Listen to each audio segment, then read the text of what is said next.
This is the VOA Special English Education Report. Students in Washington, D.C. returned to classrooms in August to begin a new school year. But at least 5% of their teachers did not return with them. In July, the District of Columbia Public Schools told 206 teachers that they were not good enough to stay. The school system in the nation's capital dismissed 75 teachers in 2010. It was the first year of a new teacher rating system. Experts say such large numbers of dismissals are rare in American schools. But in Washington, the rating system is not governed by the labor contract with the teachers' union. So school officials have more freedom. The system is called impact.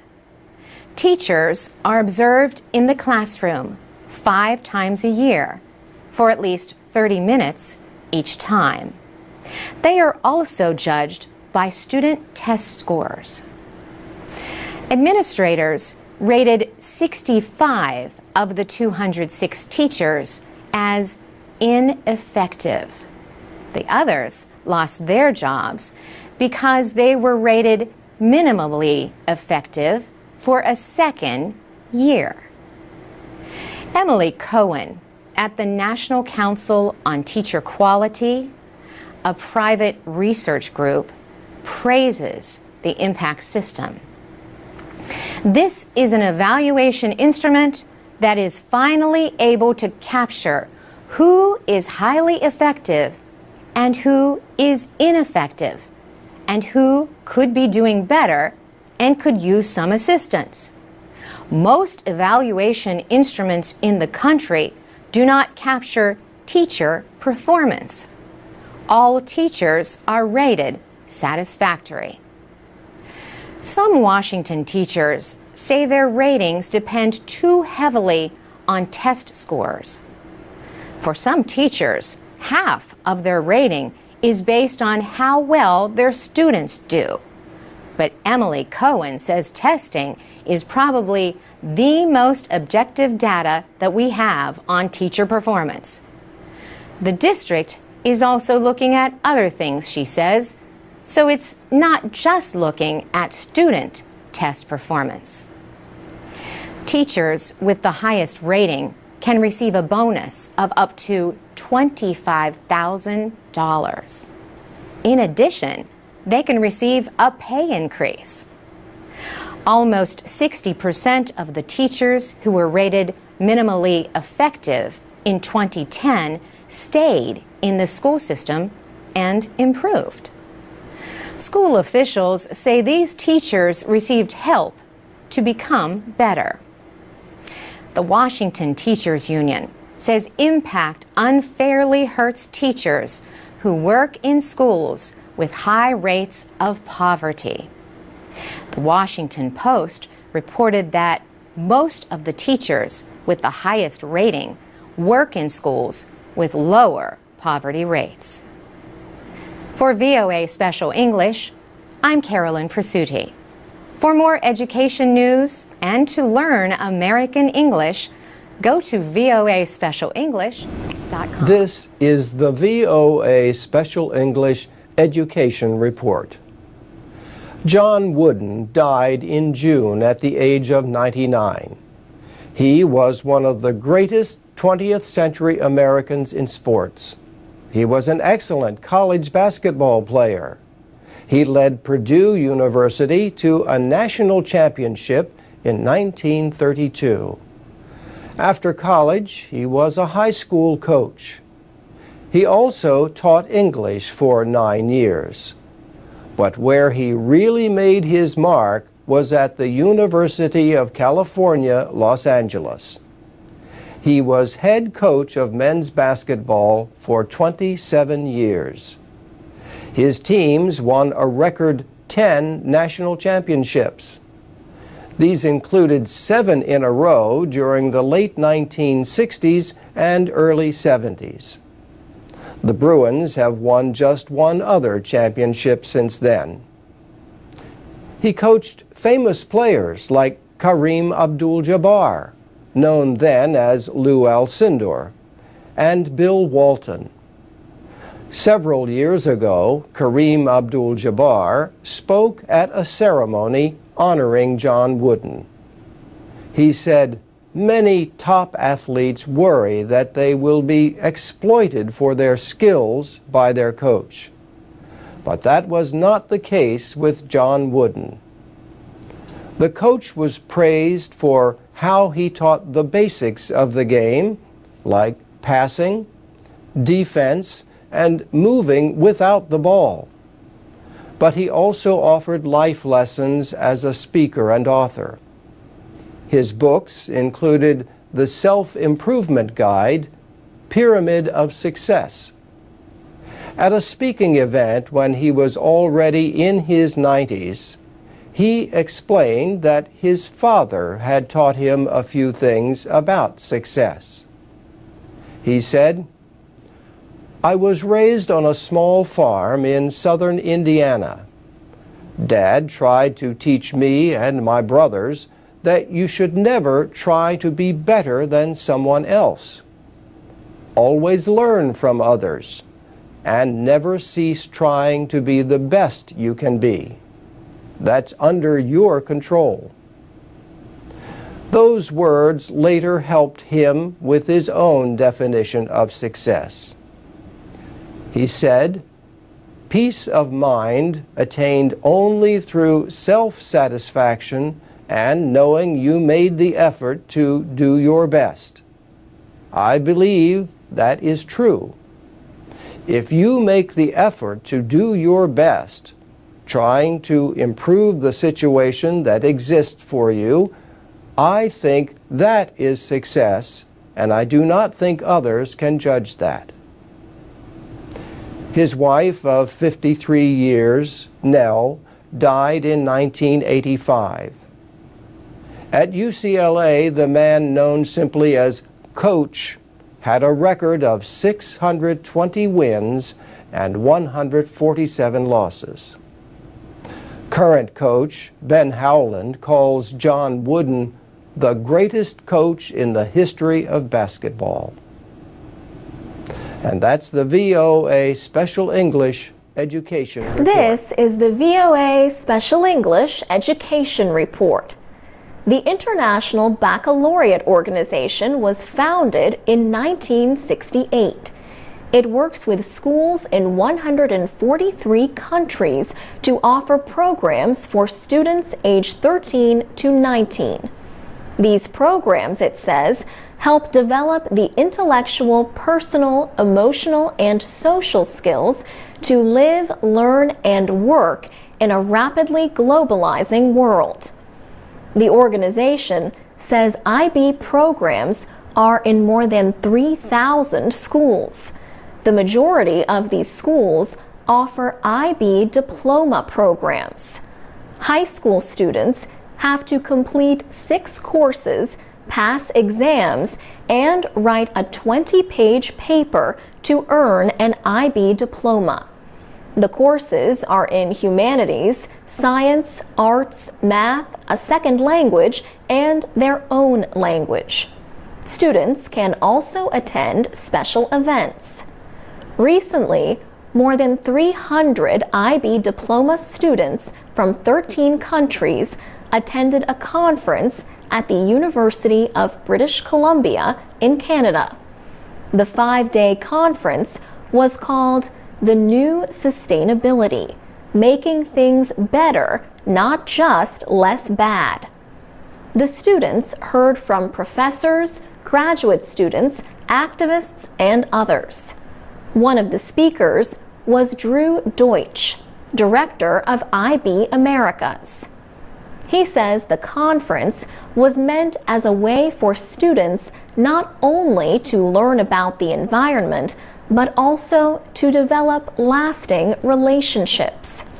He says conference organizers want to send the students back to their schools to deal with issues related to protecting the environment. But he says they want these students to become students of the world and to form bonds with peers their own age from around the world. He adds that with social networking and other tools, these relationships can last a lifetime. 17-year-old Itzel Chavez is a student at the International School of Beaverton in the American state of Oregon. She was one of 21 IB students who received scholarships to attend the conference. She said, "I applied for a scholarship and I had to write an essay." Her school chose only one person, and she got to attend. She says the main speakers would describe a sustainability program or tell how a special project improved the environment in their community. Then the students had to choose a project to present to the conference. Itzel worked on a video. It asked students 3 questions about sustainability and how they would make it happen in their own communities. After the video, group members went on stage to tell what they themselves would do to protect the environment. For VOA Special English, I'm Alex Villarreal. I'm Carolyn Presutti with the VOA Special English Education Report. March 1st was the 50th anniversary of the Peace Corps. President John Kennedy began the program in 1961. The Peace Corps sends American volunteers to provide technical assistance in education and other areas in developing countries. Amanda Pease is one of almost 40 volunteers serving in rural schools in Sierra Leone. Ms. Pease teaches science at St. Joseph's, a high school in eastern Sierra Leone. She studied chemical engineering at the University of California, Los Angeles. She decided to serve for 2 years in the Peace Corps after she finished her degree. Peace Corps volunteers left Sierra Leone in 1994 because of civil war. But now they are back. Science teachers are in especially short supply. Efforts in Sierra Leone to get more children through primary school have led to crowded high schools. Amanda Pease is the only chemistry and physics teacher at her school. She says she has to work hard to get students more interested in learning. She says what she loves best about her experience is the magical moment when students understand a chemical process or ask her for more exercises. More than 8,000 Peace Corps volunteers are currently serving around the world. Volunteers become part of the community where they work and live. Travis Bloomling from Pennsylvania teaches English in a rural Indonesian community. He says learning English and at least having some knowledge of the language can help people when they look for a job or meet people. Mr. Bloomling's family expressed concern for his safety in a country where Islamic militants have sometimes attacked Westerners. But what concerned him, he says, was the thought that leaders in his village might not welcome him. But he says he could not have been more wrong. They have permitted him to enter their homes. He joined them in their Muslim meetings He joined them while fasting, and he has even entered the mosque.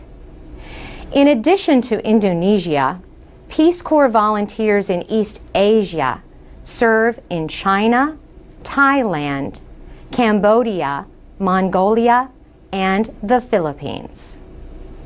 For VOA Special English, I'm Carolyn Presutti. If you have a Peace Corps story to share, go to voaspecialenglish.com, or you can post a comment on our Facebook page at VOA Learning This English. is the VOA Special English Education Report. One job of an athletic trainer is to treat injured athletes. But does it make a difference if the trainer is male or female? Sometimes, yes, if an injury or condition is a male problem or a female problem. Then athletes say they are more likely to want treatment by someone of their own sex. But what about a problem that could affect either sex, like a dislocated shoulder?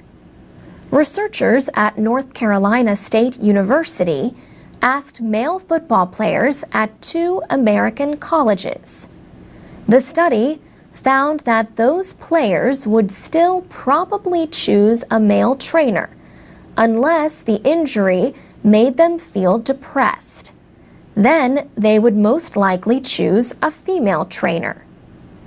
The researchers offer 2 possible explanations.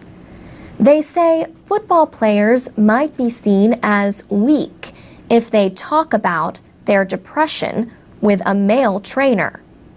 Also, over half the players described female trainers with words like caring, nurturing, and affectionate. The researchers say this shows that gender stereotypes have influenced the opinions of the players about women. They say the concern is that players might see the training room as not the place even for well-qualified women. The study, led by Heidi Grappendorf, is in the Journal of Athletic Training.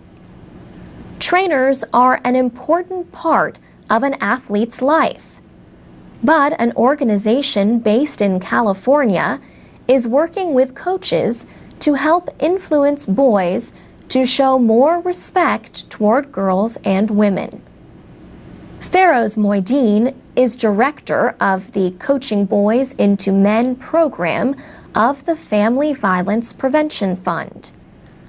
He says the nonprofit organization works with police, judges, teachers, and coaches.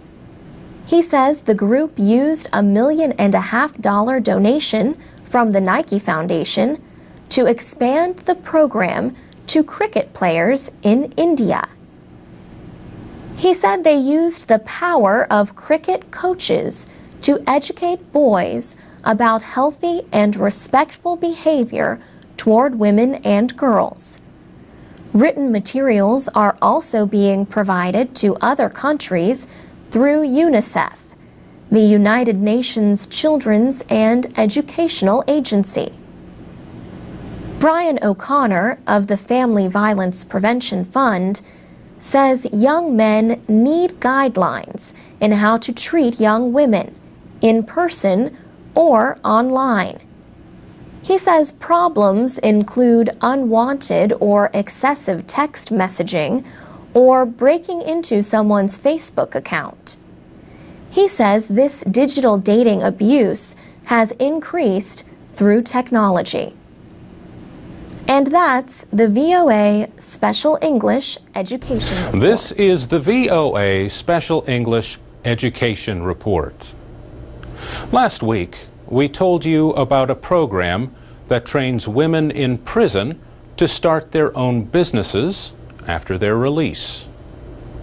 Today, we tell you about one of the few prisons in America that offer college-level classes, San Quentin State Prison in California.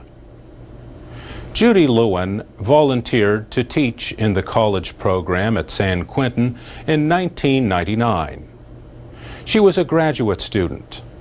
The program had a small group of volunteers and no money. But a year later, the director resigned. Miss Lewin agreed to run the program until a permanent director could be found.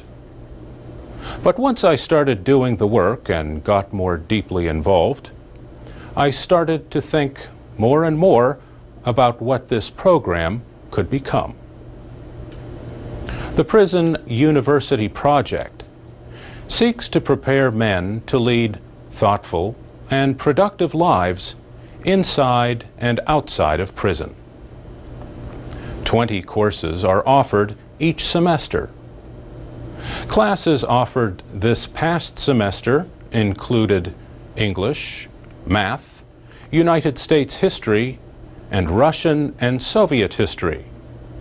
Others included Asian American theater, Spanish, biology, sociology, philosophy, and criminal justice. 300 inmates take classes every semester. They earn credits toward an Associate of Arts degree in liberal arts from Patton University in Oakland, California. Ms. Lewin says getting teachers to volunteer is not difficult, although some are nervous about their first trip to San Quentin. She has recruited more than 150 volunteers, including graduate students from colleges and universities in the area. Charles Spence hopes to earn parole from prison one day. He needs a few more courses to receive his associate's degree, and he wants to earn a master's degree in psychology. He says, "This experience really has changed my life. It has given me a lot of tools on how to express myself. This program is really rare in the prison setting, so we are really lucky to have an opportunity to get an education, especially with the way the economy is out there now." More than 100 prisoners have received an associate's degree. Many more have continued their college studies after their release. The project receives no state or federal money. It operates with donations from people and foundations. Jody Lewin wants to keep expanding the college program at San Quentin. There is a long waiting list of prisoners who want to take classes. For VOA Special English, I'm Mario Ritter.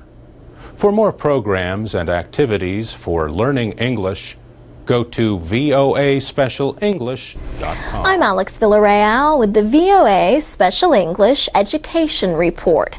The Southeast Asian English Olympics were held in February in Jakarta, Indonesia. High school and university students competed to demonstrate their English skills at the Anggrek campus of Binus University. The Bina Nusantara English Club at the university started the English Olympics in 2005. The yearly competition was formerly known as the Nationwide English Olympics. This year, the club invited other Southeast Asian schools to send ambassadors to join students from Indonesia. The organizers hoped to have 400 or more students take part. There were 6 areas of competition. One was based on Scrabble. This is the board game where players try to form words from letters with different point values. Other areas of the competition included speech, storytelling, and newscasting. Students were judged on their ability to present the news. Johannes Napis is the 20-year-old chief executive officer of the Olympics. He says the biggest event was the debate competition, which included international judges.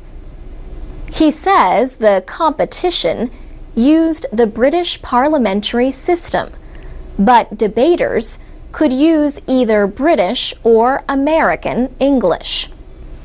Organizers of the Southeast Asian English Olympics got support from the American Embassy in Jakarta and VOA. The finals took place February 19th in a new high-tech American cultural center called At America. It opened in December in the Pacific Place Mall in Jakarta. 100 Indonesian high school students came to the At America Center. They chose their favorite entry in the 6th area of competition, short movie making. But adult judges chose the winners of the gold, silver, and bronze medals. Johannes Napis says the Southeast Asian English Olympics might expand next year into the Asian English Olympics. He said people from Bangladesh and China wanted to take part in the Southeast Asian English Olympics, but they could not accept them. So, he thinks they have a good chance of expanding the competition into other parts of Asia next year. For VOA Special English, I'm Alex Villarreal. Our programs are online with transcripts and MP3 files at voaspecialenglish.com. You can also comment on this and other stories. And you can find us on Facebook at VOA Learning English. This is the VOA Special English Education Report. We had a question from China, from a listener who wanted to know about John Dewey. John Dewey was an influential thinker and educator. The New York Times once called him America's philosopher. Larry Hickman is director of the Center for Dewey Studies at Southern Illinois University, Carbondale. He was not surprised that the question came from China. Mr. Hickman told us he just returned from 2 weeks of meetings in Beijing in December. He and Chinese educators discussed the close relationship between Dewey's ideas and those of Confucius. He also worked with a group of Buddhists who like Dewey's work very much because it goes along with some of the ideas of Mahayana Buddhism. John Dewey described his ideas in books including Democracy and Education, The School and Society, and How We Think. Mr. Hickman said Dewey was perhaps the best-known philosopher, educator, and public intellectual of the 20th century. He was active in many fields, including education, philosophy, psychology, and humanistic and humanitarian affairs. He was an important influence in the founding of the American Association of University Professors and the American Civil Liberties Union. He was also influential in the founding of the National Association for the Advancement of Colored People, although he himself was white. John Dewey was born in Burlington, Vermont in 1859. He was influenced by the scientific work of Charles Darwin. He was also influenced by the work done with immigrant English learners in Chicago by Jane Addams. She was a social worker and the first American woman to win the Nobel Peace Prize. And Dewey was influenced by observing his own children. At the University of Chicago, he founded the Laboratory School. But Dewey would likely have disagreed with many current practices in American education, like the wide use of standardized testing. Larry Hickman said Dewey thought that testing had its place, but that testing should be more like medical tests. They should be testing for individual needs, interests, and abilities, and not to compare one student to another. John Dewey died in 1952. But Dewey scholar Larry Hickman says his ideas are still being taught in education schools. And that's the VOA Special English Education. This is the VOA Special English Education Report. India was once a colony in the British Empire, but now Indian tutors are helping to teach math to some British children over high-speed internet connections. Early results suggest that online tutoring may improve student performance. But not everyone is happy at this so-called outsourcing of tutors. Students at Raynham Primary School in London gather at 3:30 for their after-school math lessons. 5 time zones and thousands of kilometers away, their math tutors are also arriving for class. Each pupil gets an individual online tutor. The students work with activities on their computer screen and wear a headset and microphone to talk to their tutor. Their classroom teacher, Altis Basson, says he has seen an improvement in results. Children who struggle to focus in class focus a lot better on the laptops, he says. 9-year-old Samia Abdul Qadir says she enjoys the online lessons. It helps me because sometimes when we're doing it in class, I don't hear the teacher very much and I don't understand, but online is better, she says. Her friend, Abdul Fadil Badouri, agrees. He says online you can hear it. It's not shared by everyone. Everyone has different topics they are learning. Tom Hooper started the company that provides the online tutoring. The company is called Bright Spark Education. He says, children today feel very confident online. They feel very engaged. They feel very in control. And that's half the battle with education. Give them control, make them feel confident and enjoy their learning, and you'll see them start to improve and embrace it. Online tutoring costs between $20 and $25 an hour. An online tutor is about half the cost of traditional face-to-face coaching. But some people say an internet connection is not enough of a connection for teaching and learning. Kevin Courtney is Deputy General Secretary of Britain's National Union of Teachers. He says there's a really important emotional connection between a teacher and a child, whether it's a whole class or whether it's one-to-one. You need that immediacy of feedback, and we're not convinced that that can happen across an internet connection. In one of the wealthiest countries in the world, we think that we can afford to have teachers with the genuine emotional connection there with the children. Bright Spark Education says the online tutoring is used only as an addition to supplement regular teaching. The company says its service does not represent a threat to teachers' jobs in Britain. Some parents say they are satisfied with the results. And what about the children? Some say they love it, but at least one declared, "I hate maths." So math, or maths as the British call it, is still not everyone's favorite subject even with the latest technology to teach it. For VOA Special English, I'm Alex Villarreal. You can watch a video of the online tutoring by going to voaspecialenglish.com. You can also find English teaching activities, plus MP3s, podcasts, and transcripts of our programs.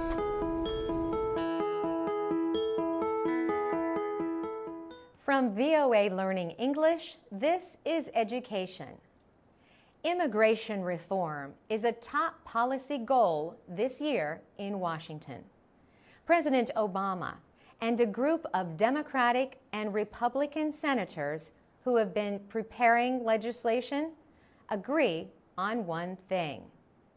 Millions of immigrants who are in the United States illegally will have to start learning English before they can begin the process of becoming legal residents. But school systems that face shrinking budgets are still cutting or eliminating English classes.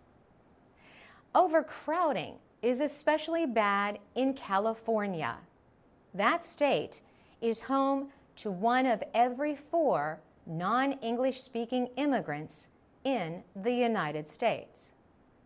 But Margie McHugh of the Migration Policy Institute predicts a huge amount of unmet demand for English training all across the country. She says the current system is too limited. Until recently, California law provided money to be used just for adult education. But to help schools meet funding shortages, state legislators let them use that money for other programs. In Los Angeles, the adult education program has been cut by 75%. Once, the school district offered English at hundreds of neighborhood sites with day and evening classes. This year, the teaching hours will be reduced. California Governor Jerry Brown wants to take responsibility for adult education away from school districts. Their main focus is on children. He wants to give the responsibility to community colleges. Adult schools across the country are experimenting with computerized English instruction. They hope software will help substitute for the individual attention that beginning students need. For VOA Learning English, I'm Carolyn Presutti.